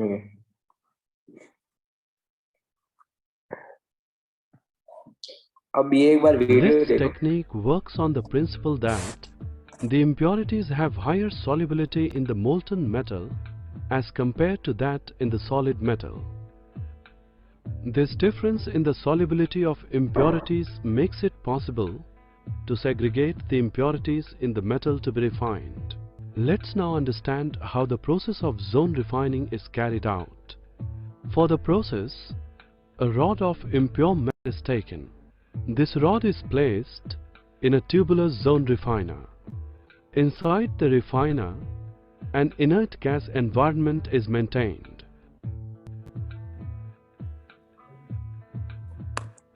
A circular mobile heater is placed around the rod. This heater moves along the rod from one end to the other. At a time, heater melts a particular zone or portion of the metal rod along with its impurities. As the heater moves to the next zone of the rod, the molten metal of the previous zone gets solidified again. During solidification of the metal, impurities of the zone move to newly heated zone or the zone that is in contact of the heater. In other words, as the heater shifts from one zone of the metal rod to another, the impurities also shift to the zone of molten metal. By the time heater reaches to the other end of the impure metal rod, the impurities get concentrated there. The end of the metal rod with concentrated impurities is then removed and discarded. The same process is repeated again and again. क्या ये process सबको clear? ठीक है, तो एक minute.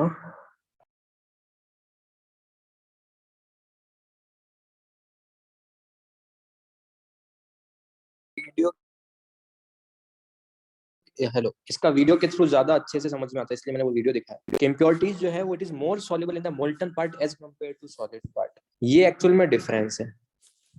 तो यहाँ पर डिफरेंस क्या लिख सकता हूँ? This method is impure metal on solidification will deposit crystal of the pure metal and impurities will remain behind in the molten part of metal.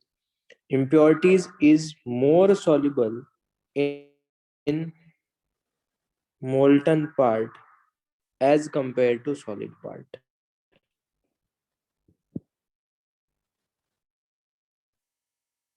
तो तुम्हारे पास यहाँ पर इम्प्योर मेटल है, तुमने यहाँ पर एक सर्कुलर हीटर लेके रखा है। सर्कुलर हीटर को तुम क्या कर रहे हो? मूव कर रहे हो। कहां से कहां पे? लेफ्ट टू राइट मूव कर रहे हो। जैसे लेफ्ट टू राइट मूव करोगे, तुम्हारे पास यहाँ पर क्या था? पहले यहाँ पर इम्प्योर मेटल था। जैसे ही तुम इसको आगे की तरफ लेके गए, इम्प्योरिटीज भी उस मोल्टन मेटल के साथ आगे जा रही है। तो तुमको यहाँ पर इस वाले रीजन में क्या मिल जाएगा? प्योर वाला पार्ट। यहाँ पर क्या है? इम्प्योर वाला पार्ट। इम्प्योरिटीज जो है ज्यादा सॉल्युबल है किसमें? Molten part. सॉलिड पार्ट में उतनी सॉल्युबिलिटी नहीं है। तो जैसे जैसे हीटर आगे जाएगा, इम्प्योरिटीज भी मोल्टन पार्ट के साथ साथ आगे की तरफ कैरी फॉरवर्ड होता जाएगा। तो सारी की सारी इम्प्योरिटीज, पूरा सर्कुलर हीटर अगर तुम लेके जाओगे तो सारी की सारी इम्प्योरिटीज तुमको यहाँ मिल जाएगी। जैसे ही यहाँ पर इम्प्योरिटीज मिला, उसके बाद तुम उसको कट डाउन कर सकते हो। जैसे ही सारा इम्प्योरिटीज यहाँ पर मिला, उसको कट डाउन कर सकते हो।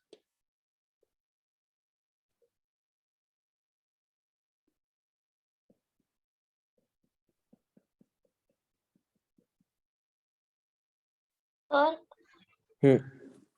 सर बस रिपीट कर सकते हो? यहाँ इम्प्योरिटीज का मेल्टिंग पॉइंट कम है। मेल्टिंग पॉइंट कुछ बोला ही नहीं ना। Impurities are more soluble in the molten part as compare to solid part. पहले इम्प्योरिटीज यहाँ सॉलिड पार्ट में थी, तुम हीटर यहाँ से लेके गए, तो जैसे हीटर लेके जाओगे तो इम्प्योरिटीज जो होगी वो मोल्टन पार्ट के साथ साथ आगे शिफ्ट होती जाएगी, प्योर मेटल तुमको मिलता जाएगा। Okay sir. ये सेम जो मैंने बता के रखा है, जो वीडियो दिखा है उसका सेम थ्योरी यहाँ पर उसने लिख के रखा है, तो गो थ्रू कर लेना।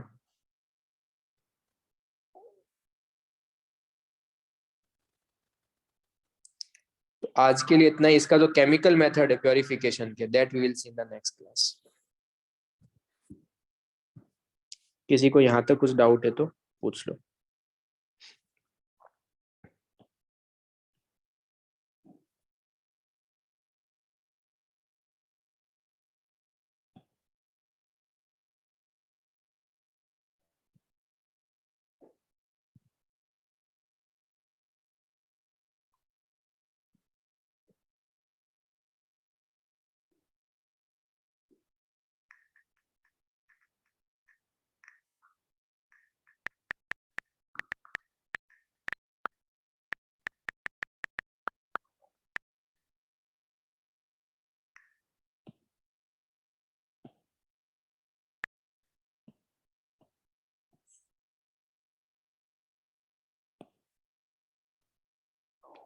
किसी को कुछ डाउट?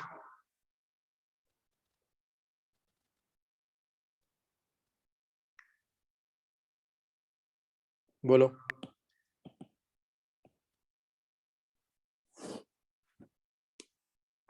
ओके चलो बाय।